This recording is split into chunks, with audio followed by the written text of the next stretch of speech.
Hunter Crate here with the Chiefs winning the Super Bowl's biggest fan. A little prediction for tonight. Juan, how's it going, buddy? All right, guys, it was a nice show. I'll see you later. Thank you for joining us. All right, go Chiefs. That was a good one. See you later. Get the fuck out of here. So fucking ridiculous, dude. I don't even want anything. I didn't even know about it until like Thursday that it was this weekend. That's how out of it I am. Yeah, once the Lions were out, I was just like, "What the fuck is the Super Bowl?" I'm not even hungry for cereal. I don't even want Cinnamon Toast Crunch right now. That's a lie. I usually do want Cinnamon Toast Crunch. I figured we'd start with the elephant in the room, though, because we're recording this on Super Bowl Sunday before the Super Bowl. So I'm actually rooting for the Eagles because I think that Eagles fans want it so much more. The Chiefs fans are just like, yeah, we're probably going to win, whatever. But the Eagles fans, I feel like they want it. They're hungry for this. I'm rooting for them. I think if the Eagles lose, they'll probably burn their own city down. That is a very, very aggressive fan base. I sent you a couple TikToks about that already. Oh, yeah, I didn't even see them. Oh, man. Yeah, it's going to be interesting. They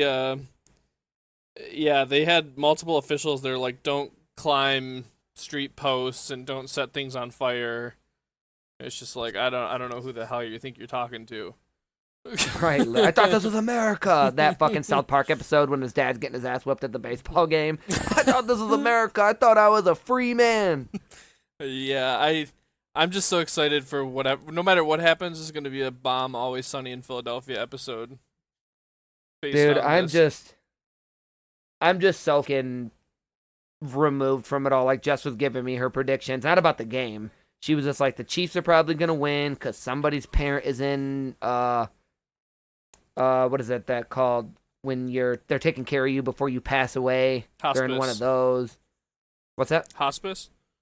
Yeah, one of the players on the Chiefs' parents are in hospice or something.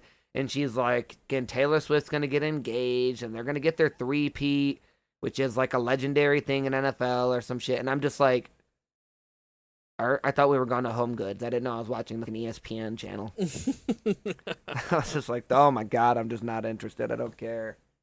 Well, I think that there's a very high probability the Chiefs will win, but I'm still rooting for the Eagles anyway. I just think the Eagles winning would be an awesome upset, and I'm kind of always rooting for the underdog, and I feel like they're definitely the underdog going into this. Yeah, because not only do they have to beat the Chiefs, they also have to beat the refs. Yeah. So it's gonna be hard for them. I know that they're just gonna get screwed over. That's honestly probably the main reason why I'm not gonna watch it is because, one, I hate the Chiefs more than anything in the world. Like, literally, it's probably the only team I dislike.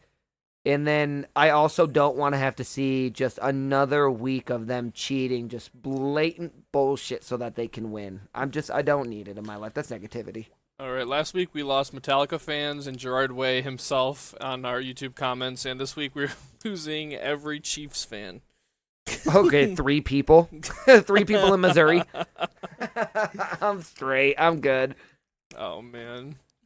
Dude, that Gerard Way comment on YouTube was so funny. I was dying. Yeah, I'm giving a shout out to whoever commented on the YouTube post as a Gerard Way account saying they're unsubscribing. That had us both cracking up pretty good. So, bravo. So funny. I'll put a picture of it in this week's Instagram and Reddit post because it just killed me. That was making me die, dude. Yeah, that was awesome. Oh God. Now that we've gotten the elephant in the room out of the way, what have you been up to lately? What have you been enjoying? Okay, so the other main thing is basically my entire week was writing.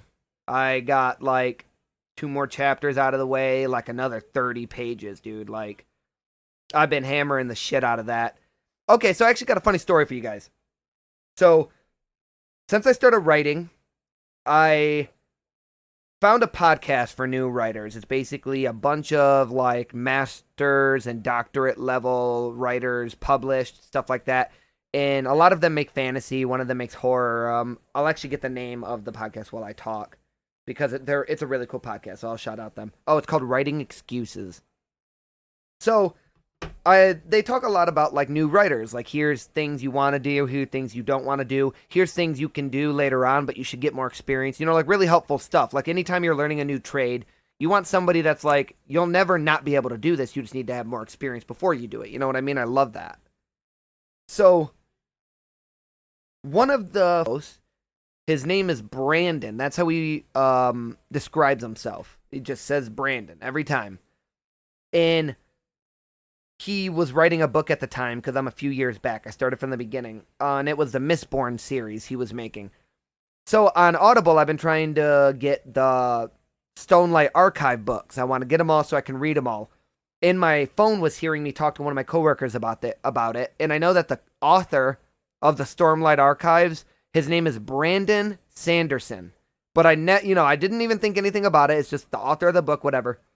So I'm talking to my fucking friend about the book. Google hears me, and the next time I open up Google, it's got a little you might want to read thing.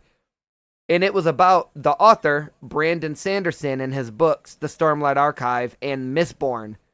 I spent the last 3 weeks listening to this podcast about this author that I really, really like, and I did not even know it was the author that I really liked. I found that out on Friday. I was laughing my ass off about it. That's actually kind of a hilarious surprise. Yeah, because it's a few years before he made the Stormlight Archive, so that's why I didn't know that, because I haven't read Mistborn yet. But I had not looked at the Mistborn series, because I have it on my Audible too. I haven't looked at it and put 2 and 2 together that they're both Brandon Sanderson. But yeah, I thought you would get a kick out of that. That was really funny. But other than that, I've been watching Loki, and I actually got Kingdom Come Deliverance 1. So that's what I've been playing all week, and I'm like 20 hours into it already. How do you like Kingdom Come first, though? Because I know incredible. that it's a big release for the second one. Amazing, dude. So I never played it. I am a history buff, and it takes place in like 1401 Europe. It's in Bohemia or whatever, so I think it's like the Eastern Roman Empire. Like I think a few hundred years before it falls. So the thing that I like the most about it is it's basically just a history book. Like, you're playing it, and it's almost nonstop dialogue all the time. Nonstop cutscenes. The graphics look amazing. All of the characters are pretty charming. Like, I've liked even the characters you're supposed to hate. Like, they've all been very fleshed out, really cool. I think this game so far, I mean, like I said, I'm 20 hours in. I'm probably a fifth of the way through the main story. I'd give it a 9 out of 10 immediately. It's so good. The only reason I don't give it a 10 out of 10 is because it's so fucking hard, Hunter. Like, not even a joke. It's probably one of the hardest games I've ever played. You basically look at an enemy and you're dead. Like, you just get your ass whooped. So do you mean like a 9 out of 10 IGN, Rotten Tomatoes? So just So yeah, everything's a 9. No, a 1 9 out of 10. So it's like if I'm giving you an 8, a 9, or a 10, that means that almost every single thing is perfect. Like I said, the only reason it's not a 10 for me is because the fighting is very, very frustrating. And it takes a lot of practice. It's very time-consuming to learn how to actually fight decently. And even like a lot of the Reddit threads I've read trying to get tips and tricks about fighting, a lot of them are like, I mean, you're just not going to be good at fighting until you find the one weapon that you're good with. It might differ for everybody. But I mean, it's hard, man. Like, the people who made it, I can't remember what the name of the company is off the top of my head. Oh, Warhorse. They said that they wanted it to be, an Oblivion or a Morrowind. And it's funny, I read that after I started playing it. I literally was talking to my brother-in-law when I was playing it, and I was like, oh, it looks and plays just like Oblivion.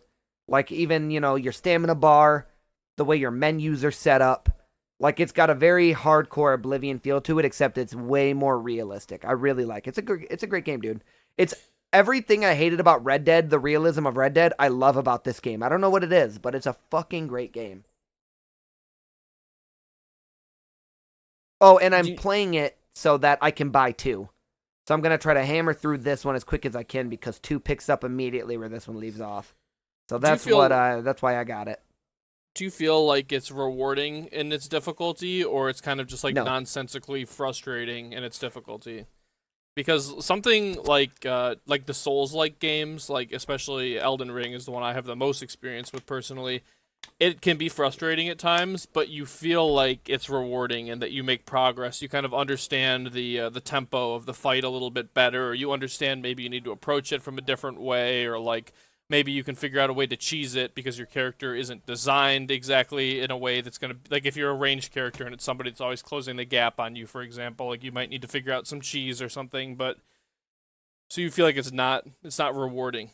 Nope, not even a little bit. It's just insanely hard because it's a very realistic game. Somebody put it really well. The reason they said that the first game is so fucking hard is because you're literally just a blacksmith's son. You know, a higher blacksmith, like a very well-respected, higher blacksmith, which leads into the story of why you're able to do what you do. But the whole point is you're not a knight. You didn't grow up fighting. You'd never touched a sword until the main, the beginning antagonisms start happening. Like, it's super fucking hard because you've never done it. So it's like you're basically, if you were just a regular blacksmith going into the war between kings, that's basically why the game is so hard.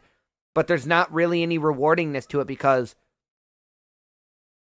there's like multiple different ways to handle situations. Like I did one mission where you saved some guy. You could sneak up, untie him, and run, and that was it. So what I've been doing is I bring out my bow, I get as many shots into them, and then I try to not die in the 1 or 2 times I need to hit them to kill them. And basically, like, a lot of it is what people are saying is as you progress in the game, you'll just get better armor, so then you just die less. It doesn't make it easier to fight or anything. You just die less because you have better armor. And it's like, that's not really fun. So it's not really... If fighting was a bigger part of the game, I think I would be a little bit more frustrated. But since it's, like, so story-heavy, like Witcher levels of story-heavy, that's why I think I love it so much. But the fighting's just not good for me. I don't like it, and it doesn't really work to my style. That's fair, Sometimes the fighting systems in games is just like not for you. Like I tend not to like ones that are like very button mashy, like kind of Assassin's Creed or some I don't like that either. Some of the third person RPG games are just like if you're playing on an Xbox, it just literally feels like you're hitting the X button over and over and over again for like the 50-hour campaign or whatever. Yep. So yeah, I could definitely get that.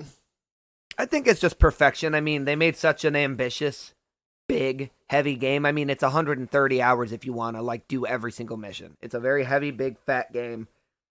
So, since so much of it is extremely historically accurate with real people, real locations, and all the dialogue. I mean, dude, sometimes you're just sitting there in dialogue sequences for 20 straight minutes, and you're loving every second of it, but, like, they focused more on being historians making a game that looks beautiful and feels real than they did the fighting. I bet you the second one is a lot more fine-tuned fighting-wise. I heard the archery's better. I think the archery in this game is really good. I don't know why people hate it so much, but I could understand why it's frustrating for some people. But I bet you $100, and I'll let you know when I start 2. Hopefully I can hammer through this in the next week or 2. I'll let you know when I start 2 how the fighting between the 2 games compare. All right, yeah, I definitely would like an update on that for sure. I'm probably won't go back and play the first one, but I may get the second one at some point after I'm done with my current video game obsessions. Well, I got the Xbox One version of the disc, so next time I see you after I finish it, I'll just give it to you so you can play it. It's fucking great, dude. Okay, awesome. Yeah, I will definitely take you up on that. I have my Xbox finally set up and I'm ready to go too for some gaming with that. I've only been really using my PC since November, so yeah, right. I get that. Yeah, it's comfortable. It's kind of my spot, if I'm chilling out. Mm-hmm. I have been playing quite a bit of Deadlock, of course, but I've also been branching out. I've been playing some more Total War, Warhammer 3. And man, that game has been out for a while, but it has so much to do, so much depth because like all of the main factions like have their own campaigns, and then all of the main faction heroes also have their own campaigns and like their own strengths and weaknesses, starting locations, their own unique troops and everything. So like I played the game the second one and the third one for a good amount of time and didn't even scratch the surface really when I stopped playing it. And I've recently been getting back into it. I've been playing with one of my friends, Kurt, on some co-op campaign, and then I've been playing on my own a little bit because it's nice to have a game that I can just leave up on my computer, and it's like as I walk by I can be like, okay, let me move my stuff around in the campaign map, take a turn, do a battle or whatever for 15 to 30 minutes or whatever, and just be able to get up and go, unlike some of the other kind of games I like MOBAs, which are, you're sitting down for 30 minutes, and if you get up to go to the bathroom, you might lose the game because of it. Which is a very different vibe, and it's kind of been nice to have that stark difference in what exactly is going on in the game. And also it's just a different type of game completely because it's like a real-time RTS game in the battles, and then it's like a campaign map like Civilization on the like the main campaign map in between battles. That sounds awesome. Yeah, it is really cool. I'll try to stream it for you sometime, but the game is if you want to play it, it is very taxing for your PC. So like I have a pretty good PC, and I'm playing it on the low settings. And even if a couple times I've tried to stream it, it has like exploded my computer. Jesus. So I'm gonna try to maybe just do some recordings of it, and then maybe I can post them to the YouTube channel or something like that, or I can show you or whatever. Yeah, that'd be awesome. We should definitely do that. Outside of that, though, I've been watching some anime for the first time in a little while. So there's a manga that's been out for a little while that just got an adaptation for Netflix, which is Sakamoto Days. I don't know if you heard of that one. I know I mentioned it to you over text recently, but the general premise of the show is it's about a hitman who retires because he like finds the love of his life, and she is not down with the whole hitman thing at all. So he like retires and becomes the clerk for like a family-owned business and gets really fat because he just kind of sits around and eats food and runs the convenience store or whatever. And it gets revealed that he is not dead. So the order of assassins he comes from basically starts sending hitmen after him. And so the show is kind of him. He's been absent from the hitman world for 5 years now. So it's kind of about him coming back to that and trying to keep up his ethical rules he's created for himself and protect his family. It is very good. It's very funny. It's got a lot of charm and personality. I would definitely recommend that one to anyone here who likes anime. Added it to my list right now. And then the other one we have not finished yet, because that one is still, the episodes are coming out right now, every Saturday. So the first season isn't even done yet. But then we've also been watching Delicious in Dungeon. Bailey and I have been watching, and that one is awesome. I did not know how I was going to feel about it, but it combines two of my favorite things, which are like dungeon fantasy kind of vibe and then cooking. So I've been really into it. I have not finished the first season yet, but we're getting there, and I'm really enjoying it so far. Is that one on Crunchyroll or Netflix? Netflix also. Okay. I don't have a Crunchyroll subscription right now. I got to get another one because I've been enjoying watching some of these anime again. It's been a little while since I actually watched one, so.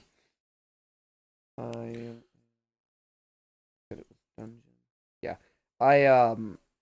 This is probably the longest I've taken a break from anime ever because I've been watching all my Star Wars stuff. But yeah, since we've been talking about it again while we text, I'm just like, oh god, I gotta get back into it. Yeah, I love any type of artistic medium that's like illustration, or like that's like handcrafted in that way. I think that cinema is like live cinema is also an amazing form of art, but just something about animation is just not only very nostalgic to me, but it's just like so cool to look at it. And like my art style as an individual is kind of like cartoony or anime-y, I guess. So like I have a lot of respect for the craft and can really just enjoy the kind of the art unfolding in front of me as much as the story plot. So that's just like something that always really I'm always surprised when I go back and watch any anime or watch a new one that it's just like how amazing it is that this is all created and like crafted by artists on top of having a great story plot and all these amazing voice actors and everything. It's just like it's such a cool amalgamation of different things. Yeah. Yeah, I would say that, like you said, just animation as a whole is probably the majority of what I watch, but I think I watch more anime than I watch any other sort of media, like, movies, TV shows, American, live action, all that stuff. I watch more anime than I watch any of that. Like, there'll be certain times where I'll just go 6 straight months where that's all I watch. I'll finish a few shows or I'll catch up on my other shows. Or let's be honest, I rewatch a lot of my favorite shows. I watch Naruto like every 1 or 2 years. So I'm in the same boat as you, dude. I mean, anime is just, it has a very, very intense, like I really, really care about it. Like me and Julian, we talk about it a lot that we grew up watching anime, Saturday mornings when we were little. So it's just like, it's there for sure. It's one of the things I don't think I'd ever give up. Yeah, I still remember getting excited in the morning and eating my breakfast cereal. Shout out Captain Crunch, Cinnamon Toast Crunch again. Double back. I'll take my sponsorship whenever. I remember waking up early with my brother and watching like the Dragon Ball Z episodes on the weekends, and getting super hyped about it. Or when they were airing new Avatar: The Last Airbender episodes when that series first came out, and just I don't know. That's a lot of those shows are just like synonymous with my childhood. Like they're just so there's a lot of nostalgia there for sure, but there's a lot to appreciate outside of that as well, and they do a good job of keeping a lot of the content fresh. And I feel like in general, like anime and animation has branched out so much from where it was originally. Like you can kind of find something for every niche now instead of kind of the same sort of tropes and genres. Yeah, no, I get what you mean. Like I would say that one of my favorite newer animes I've seen in the last few years, Fire Force, which is pretty different than a few of the other shows I've seen, especially the world building that they make and how it's tied to I actually have to look up. I can't remember his other anime. I bet you've seen his other one he made, but they're actually tied together. Soul Eater. Oh, okay. Did you watch Soul Eater? I don't think I did. Okay, yeah. So Fire Force is basically a prequel to it. He made it years later. I mean, they look very similar, but it's like it's a pretty different story. The way that they're doing stuff, I'm a pretty big fan of it. I mean, it's got like a little bit of like the Naruto, like you got your group of very high level bad guys trying to recruit people to take over everything, whatever, blah blah blah. But I think great, dude. Like a lot of the newer animes, I feel like it takes me a little bit while to get into, and this was one of the ones that hooked me immediately. Mashal is another one too. You got to watch that one. That was hilarious. It's a comedy one though. Okay, so it's just cool. Like mostly comedy with like a little background story. But yeah, Mashal is another great one. It's pretty short too. I think it's only 20 episodes. How do you spell that? MASHLE. Okay. Cool. I'll write I think that it's one like down I think the name, because it's like Mashal, magic and muscle. Because it's like a guy without magic in an all magic world, and he just is like super fucking strong because he's a bodybuilder. It's fucking amazing. That sounds sweet. Some of my favorite things altogether. Funny. It's so fucking funny. I love it, dude. Definitely one of the better ones I've seen in the last few years. But it's one of those ones to where it's like you don't, you're not gonna die if you miss like a little, important thing. Like One Piece or Fire Force or Naruto or whatever, Dragon Ball. They'll bring up stuff that it's like, hey, do you remember this? And you're like, no. And then they're like, well, fuck you. This one's just like one of those regular shows you can just kind of toss on and enjoy while you eat something and talk to your girl. Yeah, that is definitely nice as well. I've been thinking about it since you said it. I actually think if you're including just animation as like an overarching thing and not specifically anime, I think that is probably my most watched TV as well. If you count like Bob's Burgers, American Dad, and that kind of stuff as well, then Like Bob's Burgers is definitely one of those shows that my girlfriend and I always have in the background. Like same. It's hilarious. It's definitely one of our favorites. And it's also one of those easy ones to tune in and out of, like you're talking about, where like it's just easy watching, you know. It's fun. Yeah. You don't have to be super invested, which is good because my other most watched things is probably documentaries, whether it's like nature documentaries or political ones or whatever, like cultural, environmental. So it's nice to kind of alternate between kind of that easy viewership stuff and then some of the heavier stuff like that. So yeah, I'm sort of the same way. Like same with like a Naruto is like a Futurama in Bob's Burgers. Like I'll watch them yearly. Like I'll just restart them and watch them again, even though I've seen them a million times. Like those are just Archer is another one. Like I fucking love those shows. So it's definitely animation is my go-to. Even like movies, you know, like the Mario movie, the Shreks, all that. That's all animation too, and it's like I can just watch those movies on repeat, dude. Yeah, the Mario movie was definitely awesome.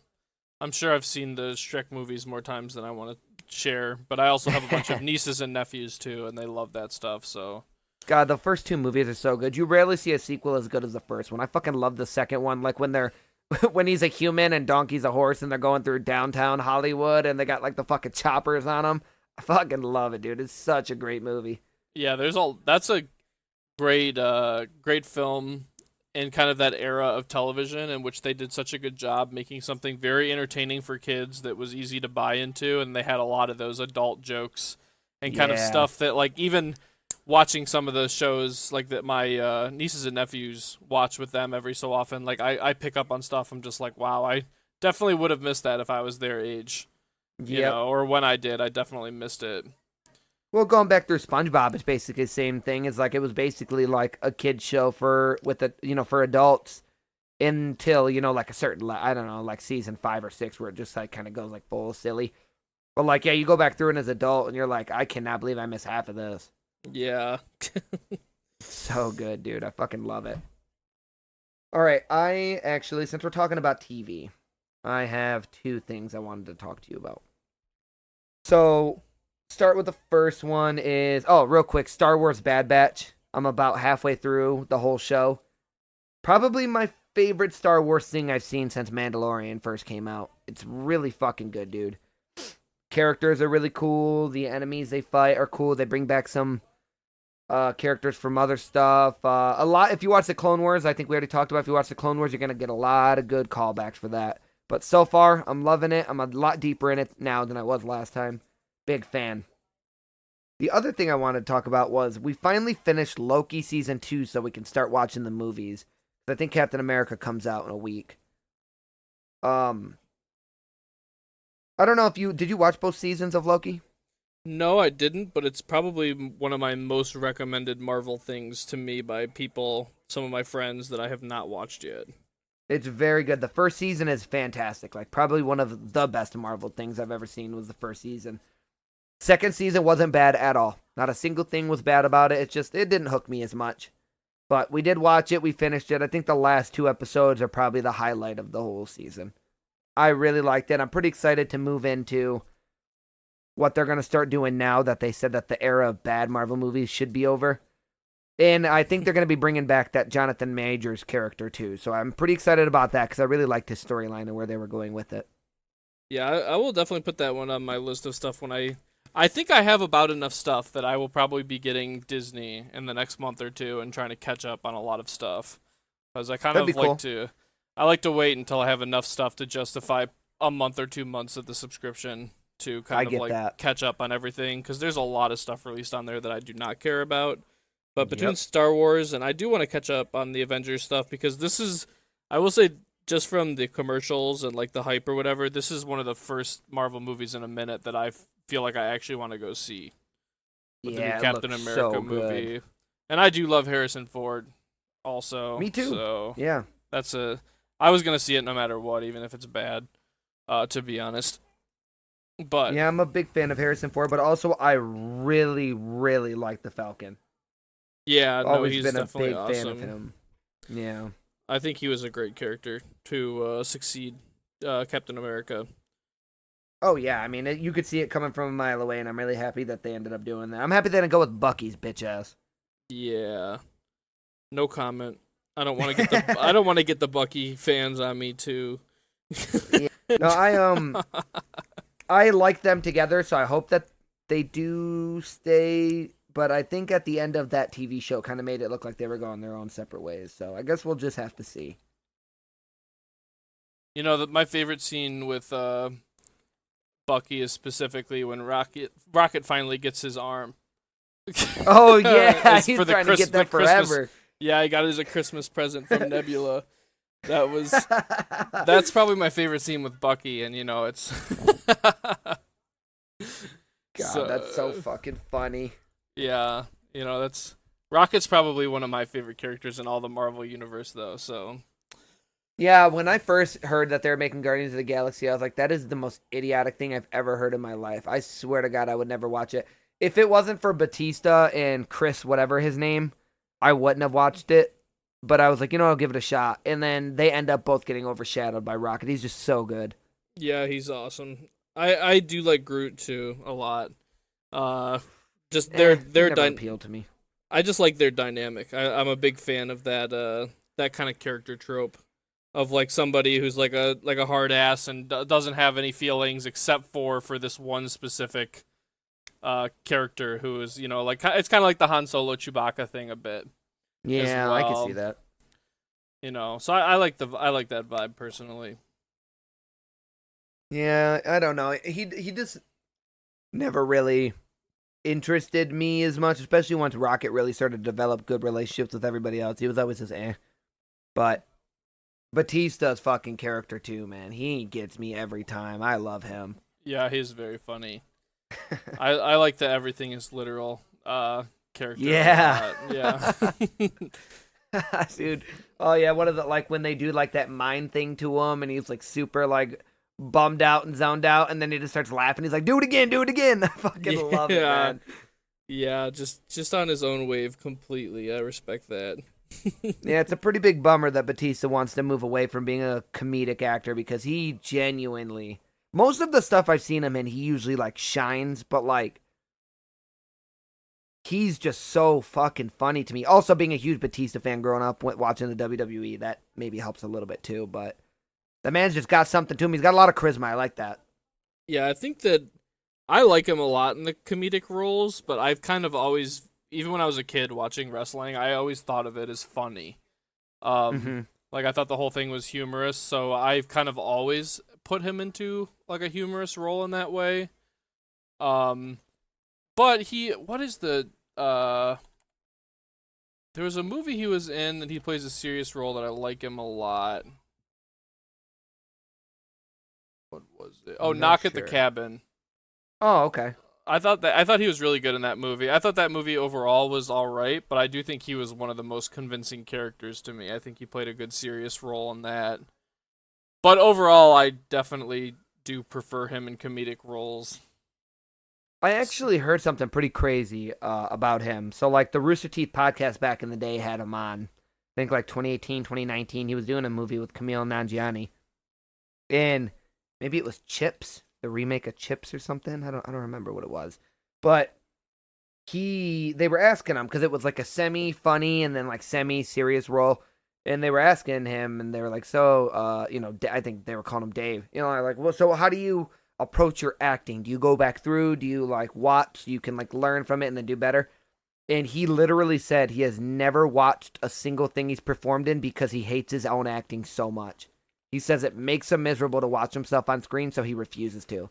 And I think whatever he's doing, it's working for him very well. Like if that, maybe more people need to step away from their self as a persona and look back at themselves as more of a professional. And I feel like their acting might be better because he refuses to watch it and then just does what he thinks is good for that role. And I think that's incredible to me.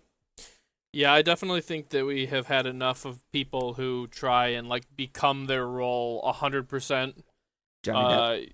Yeah, and Jared Leto is another one like that. And it's just like you don't have to be insane. Like you're a professional. Like you can walk away from it. Like the character acting thing is cool, but I feel like a lot of these people have taken it to such an extreme. It's kind of refreshing to hear somebody who's not like so obsessed with themselves that they think that they're like somebody else when they're in this role and just like, no, I'm acting.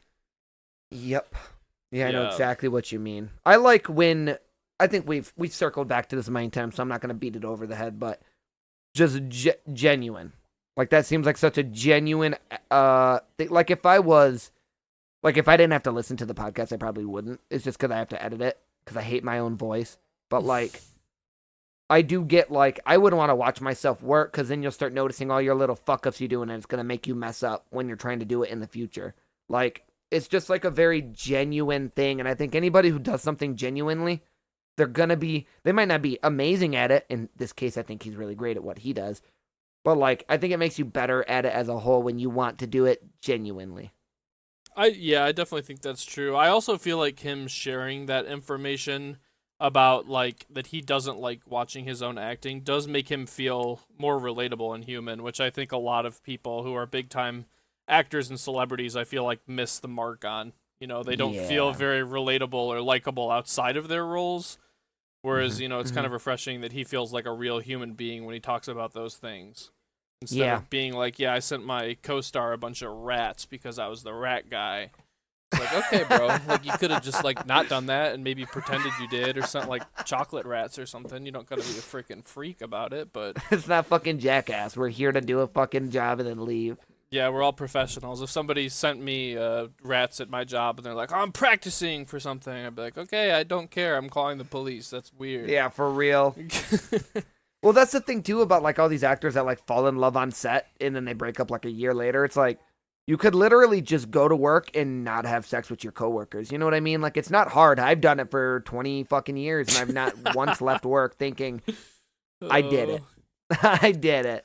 Like, just be a normal fucking person at work. Like, Henry Cavill's one of those people. Like, they were trying to spread this rumor that he was being weird with one of his lady coworkers. And she was like, we never even talked about personal lives. We went in, we were nice to each other, we did our job, and then we went home. It's like, yeah, it's called having a job. Being an actor is just having a job. The girl who did the Hunger Games movies, she did one movie where she was like a Russian spy, and then there was like a sex scene, and she just walked around set naked for 2 fucking days. And they were like, you seriously have to put on clothes. And she thinks it's like funny in retrospect, but it's like, that's fucking weird, dude. You're at work. Yeah, like, do what you have to do in that moment and then not do that. It's not hard. I think it's a combination maybe of people having a lot of money and getting a lot of attention that makes them, like, very rapidly become just crazy. That could be true, yeah. Like, I don't know. Maybe it's like... And do you mean, is it Jennifer Lawrence? Is that who you're talking about? Yeah, that's who it is. Okay. Yeah, I do feel like anytime an actor or an actress is like genuinely down to earth and relatable, I just immediately like them so much more because so many of them are just so crazy, or at least they portray themselves that way to the public. And, you know, maybe that's to make paparazzi bother them less. If you're the guy that sends rats, I don't know. Yeah. Yeah, I guess you could be right about that. But, you know, I will say that Batista does have one thing going against him, is that he has to be good in all these roles, or people are going to say that his movie was a Batista bomb.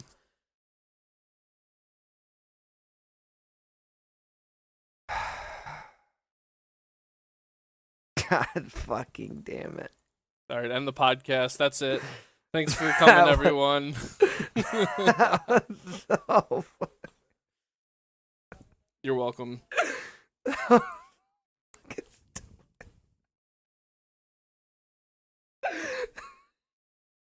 Roll credits. Oh my fucking God. It's not even the joke that's funny. It was just, I know you sat there quietly with a smile on your face, and that makes me so fucking bad. I'd been sitting on that one for a minute. Like, since the conversation started, I was like, I have to get this in here. And I did have a big grin on my face for sure. There was one other thing I wanted to talk about, is that you have to play some Space Marine 2 with me soon, because the big update just came out. I think I sent you a link to it a little bit ago. Added the Biovore, changed a lot of the perks in the game. They messed with a lot of the ones that were underutilized and, like, looked at the data as to, like, what people were using and using too much, and they kind of addressed everything in regards to that, which is awesome. They added another difficulty to the game. This one might as well just be called, like, put your remote down and go get some ice cream and cry. Because the last one was already, I was sweating. Like, just sweat pouring down my forehead trying to freaking chain execution so I don't die the whole level. Now there's another difficulty, and I'm kind of afraid to try it, but it's on the docket.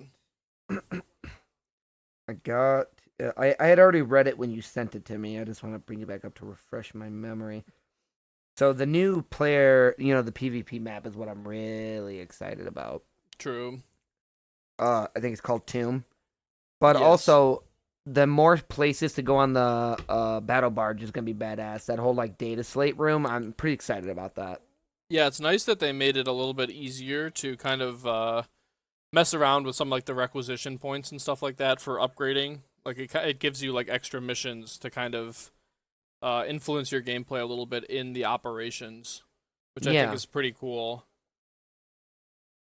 Yeah, I think another thing that they did was they reworked the way to level up your weapons, or just made it so you can do more, so it's not, like, so stale after, because a lot of people, they're just going to keep running these missions over and over again. So they leveled that up. Oh, and the other thing was I think they reworked the perk system, which I think is good, because I feel like most of the characters only had a few good perks. Yeah, that was... And now they buffed a bunch of them. Yeah, that was one of the things that they addressed that was nice is they did nerf a handful of the ones that were kind of broken, like the grenade launcher, auto-reloading all of the grenades was super broken on the tactical marine. But so they did bring some of the stuff that, like, everyone was using kind of down to earth, but they did buff a lot of the underutilized stuff to kind of make it more interesting when you're making your character with the perks, for sure. See, I think that'll be really exciting, because I definitely like a variety, because you might want to play the same character but different ways depending on the map you play. So that I like that a lot. Yeah, they actually buffed the melee weapons again, and they buffed the power fist as well, which was one that I thought was really fun, and in the lore is, like, one of my favorite weapons, because it's just a big fist. You go, it's Hulkamania. Nay. And goddamn right, brother.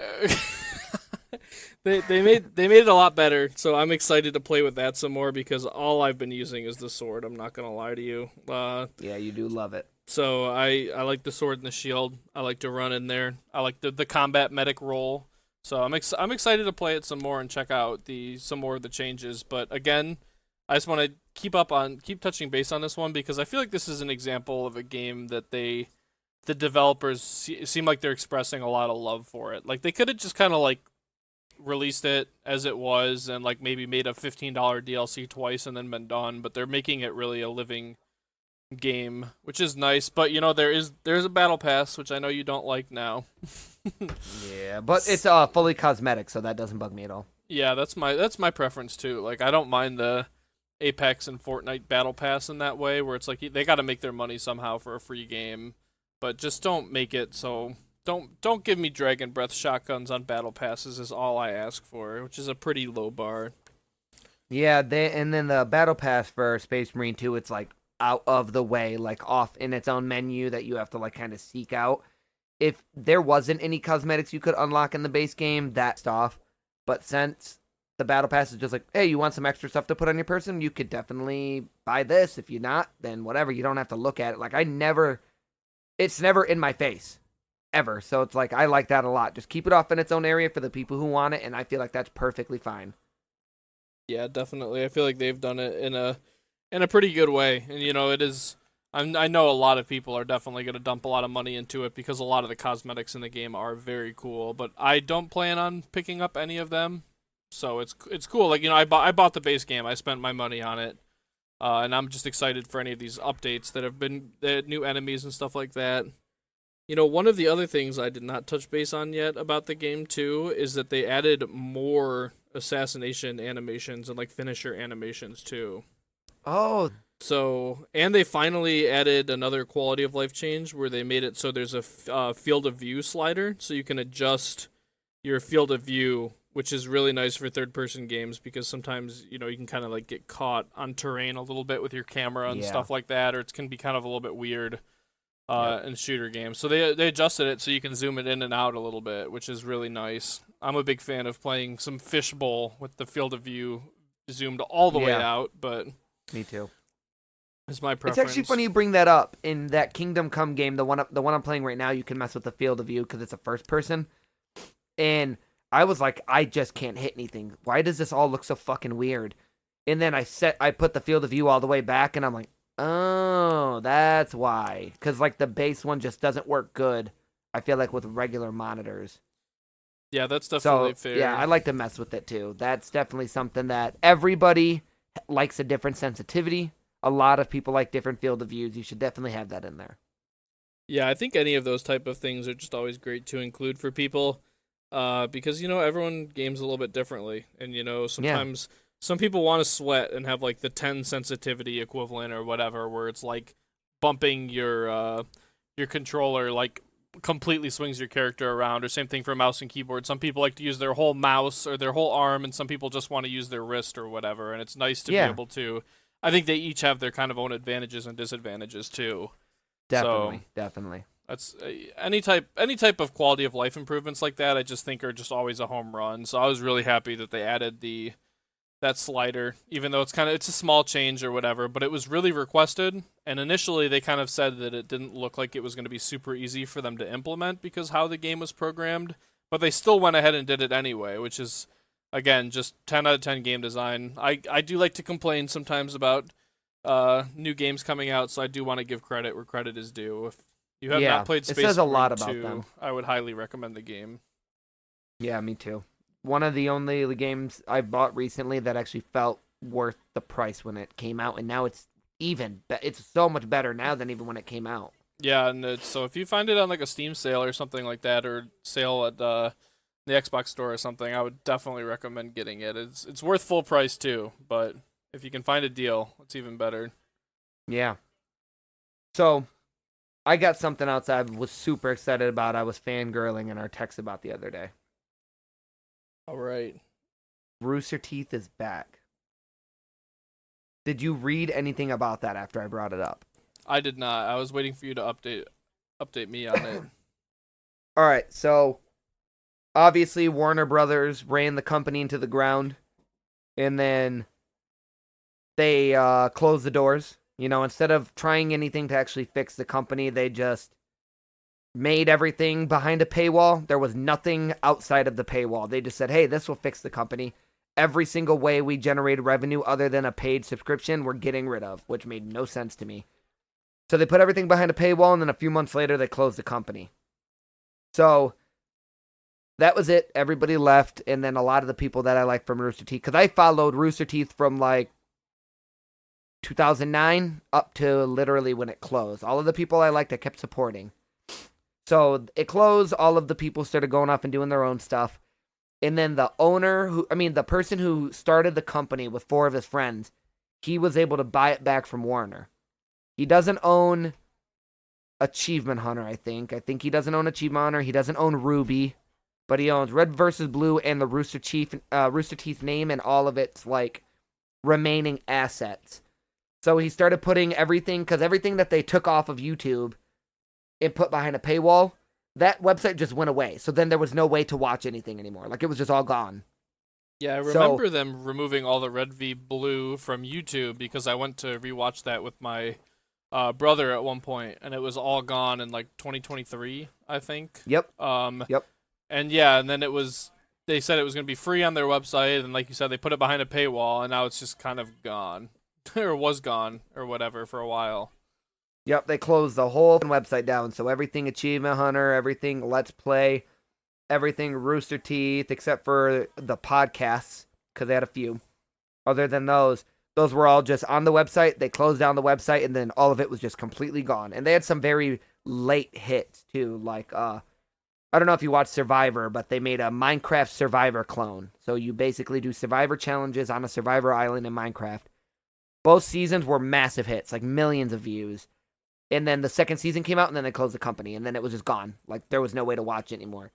So he got the rights back, and he got the rights to all of the shows on like whatever's included in it. He said that we'll know more. Him and his wife bought it. His name's Bernie Burns, for those who don't know. He made Red vs. Blue. He was like the chief writer for it. He says that he's putting everything back into all of the YouTubes that he owns. He's putting everything back onto everything. And that, in the coming months, we'll know more because he's got to sort through 22 years of stuff to put it back online with only just him and his wife. And then he says he's bringing a few shows back. So I guess we'll just have to wait and see. But Rooster Teeth was probably from 2011 to 2017, other than anime, Rooster Teeth, like shows, media, podcasts, web shorts, all of that stuff, that was basically the only thing I digested other than anime at the time. I didn't watch TV at all unless it was like Rooster Teeth. So I'm pretty excited about it. I mean, this is a company that means a lot to me, like Halo levels of a lot to me.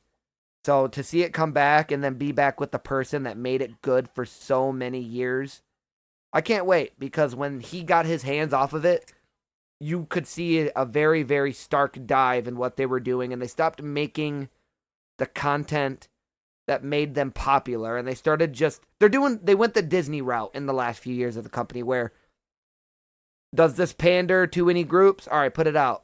But then the people who actually pay, who actually were there to support, they weren't making anything for them. So I'm really excited to see it back in the hands of somebody who wants to stay true to the sort of comedy, the sort of, level of quality that he stuck with for so many years. I mean, 2 decades he stuck with it. So I'm pretty excited, dude. I literally was like almost brought to tears, man. I'm so fucking happy to see what goes forward. And he got rid of that Warner Brothers logo too, and they went back to their original one. It looks so nice. Yeah, that is, I feel like once something kind of leaves the hands of the person that really curated it and kind of made it what their vision was for it, I feel like something can fall, like an idea can fall apart really quickly once it's just kind of turned into a money machine, which I feel like is kind of the issue with like the Disney stuff too, as well as, there's a lot of things, like a lot of direct to streaming service stuff that's just them rehatching the same ideas over and over again instead of trying to give something a soul and making it a bit controversial insofar as it's doing what it's doing. It's being what the creator wanted it to be, regardless of which audience likes it and doesn't like it.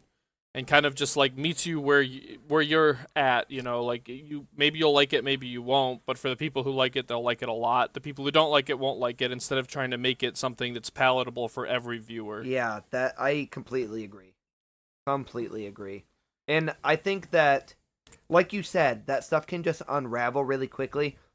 When it comes to a company that makes content, that's an identity that you need somebody behind for that identity. You can mimic it if you have somebody who is completely devoted to keeping that identity.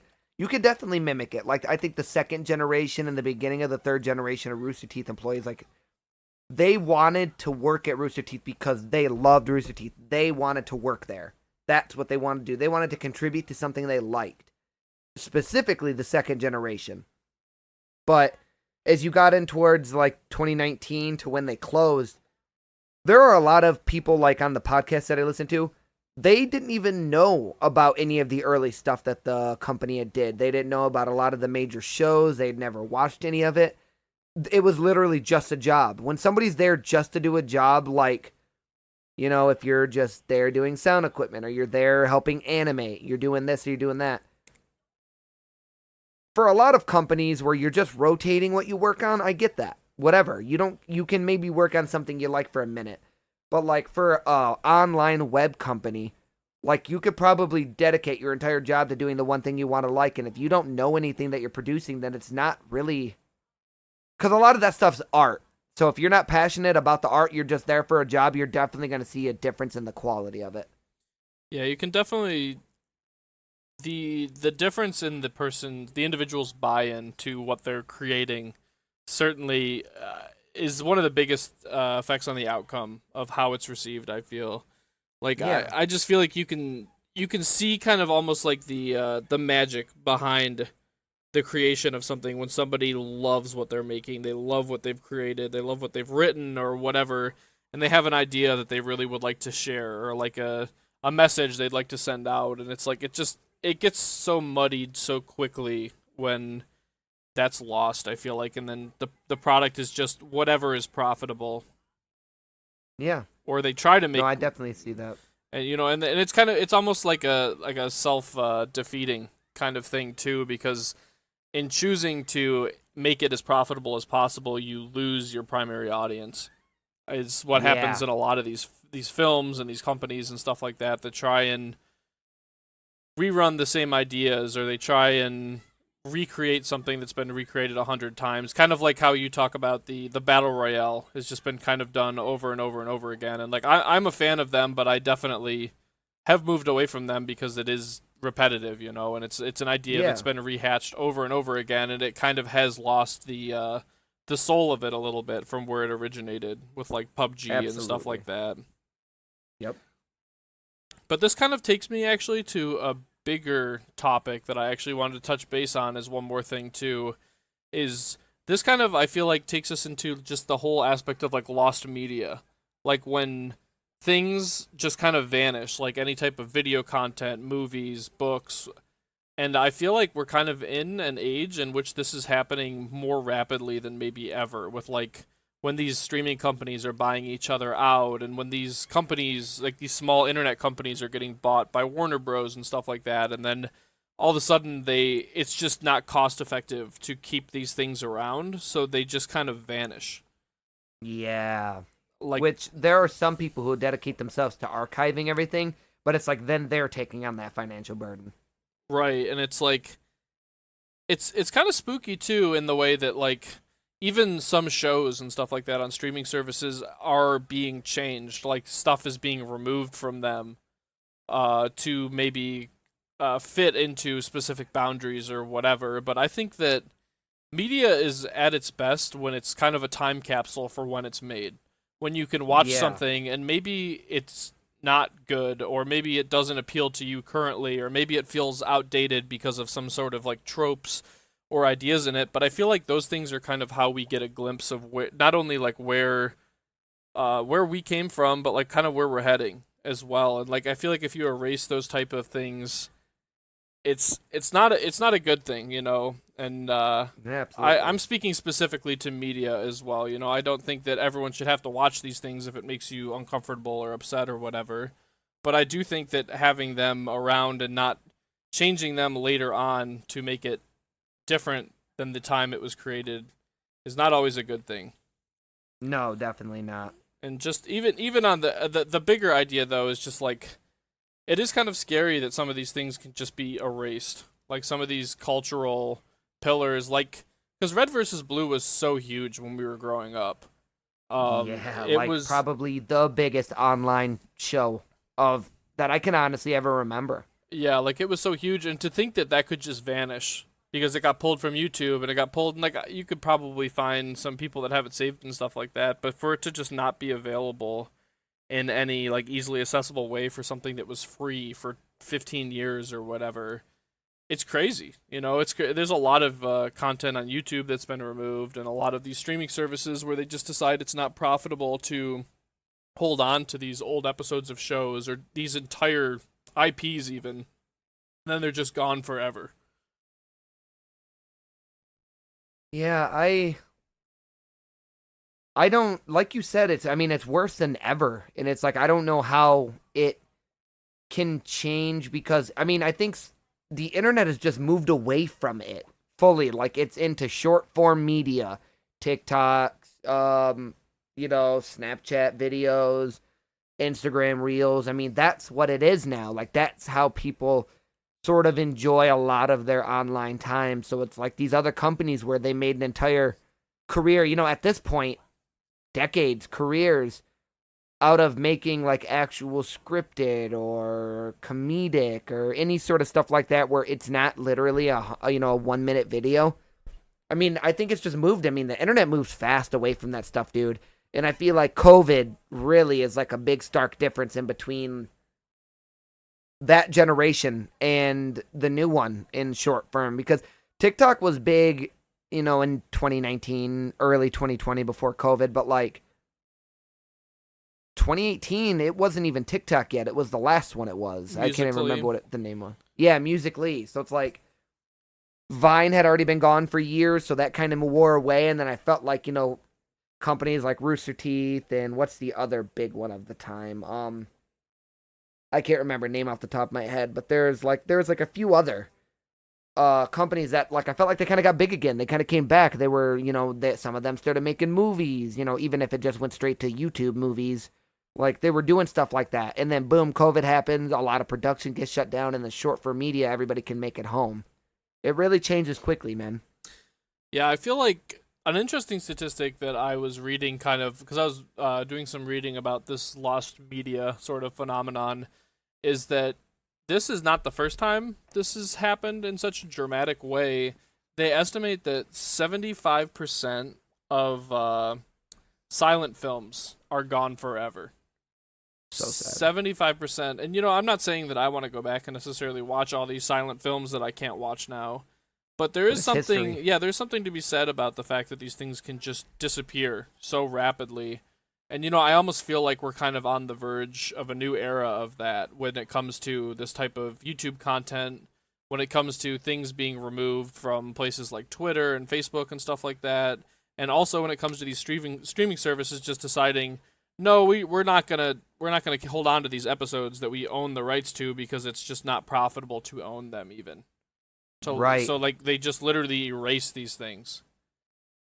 So I almost feel like there would be a benefit to having some sort of overarching like archive where all of this information could be stored. But there's just so many layers to creep through with that when it comes to like copyright and how complicated copyright can be, especially in the United States. And especially when you start crossing international boundaries as well, and like trying to line up like America and China and England all have different, like very different copyright rules.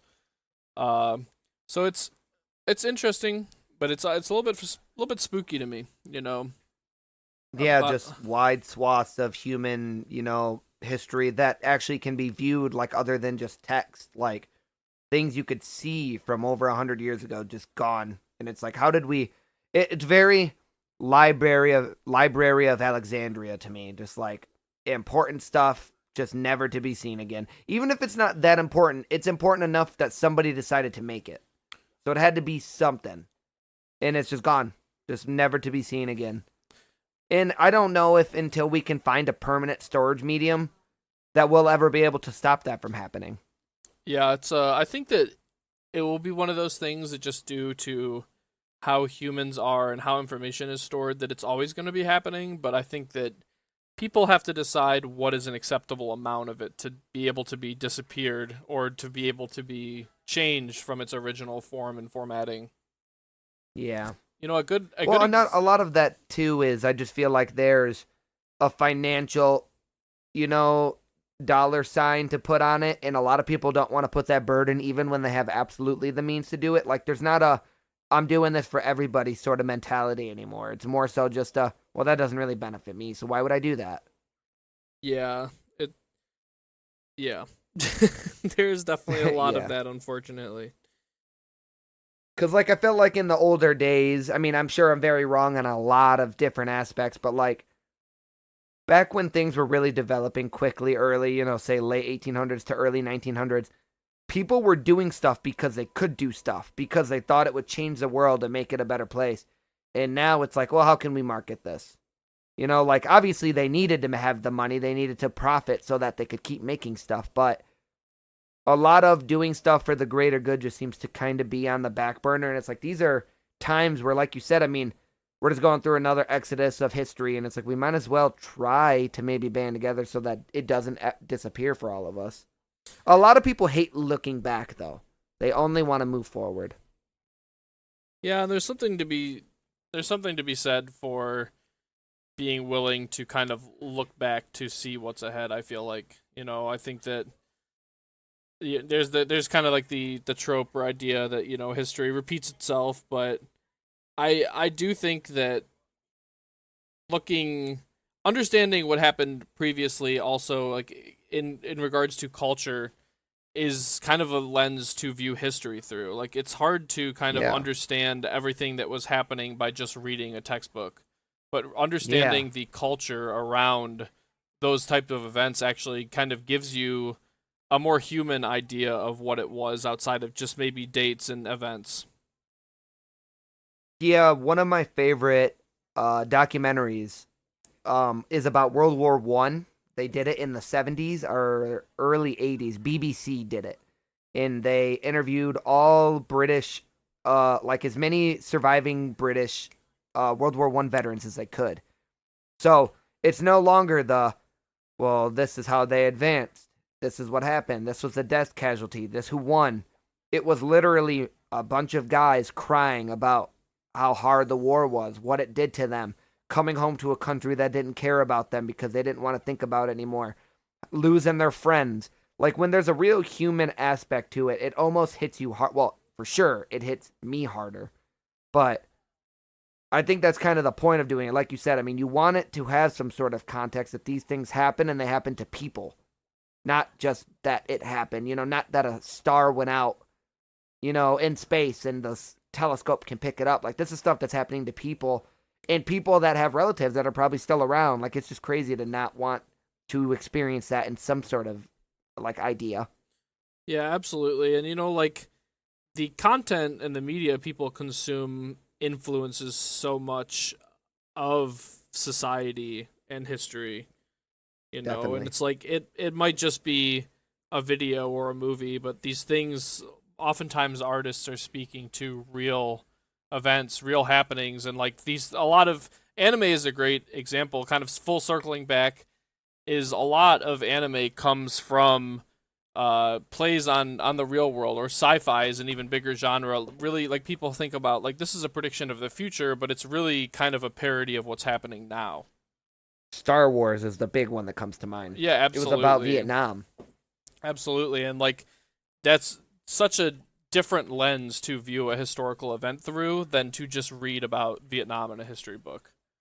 Yeah. And you know what? Yeah, especially because, like, the lens that he put it in is that the Empire is America. And I know a lot of people like to refute that, but George Lucas even said, like, it's about Vietnam. It was supposed to parallel it, and the bad guys is America going in and blowing up a bunch of normal people. Like, that is the point. And a lot of people don't see it that way. They don't. And a lot of people, honestly, as the time has gone on, they kind of like the Empire more nowadays. And it's like, well, yeah, that kind of makes a little bit of sense. Because when you're not looking at it through that lens, you're not seeing it for what it is. I feel like that's also a piece of just media literacy being lost as well. I feel like people believe that because art is open-ended in its interpretation, that means that there's no wrong interpretation. And I feel like there is wrong, and there's wrong ways to take these things. There's wrong ways wrong ways to formulate your idea of what it's about. I think that maybe there's some wiggle room to it, but to, like, say that the Empire is the good guys in Star Wars is definitely missing something pretty big from your literary understanding or your I'm with you 100% on that. And I feel like that is something that is more common now, unfortunately, for sure. Yeah, I would honestly, I'd probably agree with you 100%. So I have one last thing I want to bring up before we get off, and it's something that I can specifically rub into my buddy, my dear friend, my great, my best man, and rub this in his face. I got into the Elden Ring Night Rain beta, and in a few days I'll be getting my email to let me know when I can play, kind of give me my instructions on how to get in and play. So the next podcast, that probably will be a lot of what I talk about. I will try to take videos or stream or something with you, Hunter, too, so you have a basis of it as well going into it, because I feel like that's going to be a pretty big thing to talk about next week.